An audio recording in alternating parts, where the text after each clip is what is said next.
অনিক সব হারিয়ে ফেলল। ভিউয়ার্স, গরিব ঘরের রাজপুত্র সিরিয়াল নাটকটিতে ইতিমধ্যে অনেক বেশ জমে গিয়েছে।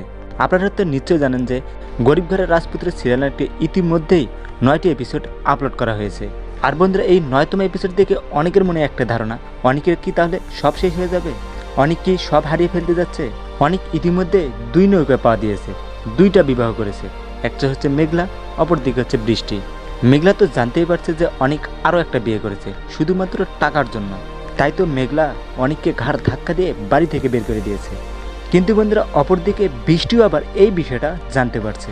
অনিক বৃষ্টিকে বিয়ে করার আগে আরও একটি মেয়েকে বিবাহ করেছে। কিন্তু বন্ধুরা, বৃষ্টি এখন পর্যন্ত এইটা জানে না যে অনিকের প্রথম বউ হচ্ছে এই মেঘলা, যার সাথে বৃষ্টির একটা বান্ধবী ছিল। আর বন্ধুরা, বৃষ্টি যখন অনিকের বিষয়টা জানতে পারে, তখনই দর্শকের মনে একটা প্রশ্ন জন্মে ওঠে, তাহলে কি অনিক সব হারিয়ে ফেলবে এখন?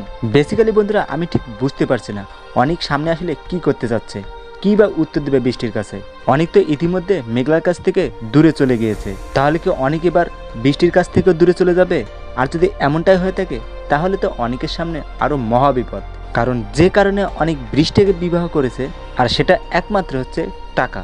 যদি বৃষ্টি মেঘলার মতো অনিককে বাড়ি থেকে বের করে দেয়, তাহলে অনিক এখন ঠিক কী করবে? সত্যি কথা বলতে বন্ধুরা, আমি এটা নিয়ে বেশি জাজ করতে পারছি না। আপনারা যদি কেউ এই বিষয়টা একটু জাজ করতে পারেন, আজকের এই ভিডিওতে আপনারা কমেন্ট করে জানিয়ে দেবেন যে আসলে অনিকে এখন ঠিক কী করতে যাচ্ছে, অপরদিকে বৃষ্টি কী করবে অনিকের বিরুদ্ধে। সো আপনার মতামতটি আজকের এই ভিডিওতে কিন্তু কমেন্ট করে জানিয়ে দেবেন। আমি কিন্তু আপনাদের কমেন্টের অপেক্ষায় রইলাম। তো আজকের মতো ভিডিও এই পর্যন্তই। সবাই ভালো থাকবেন।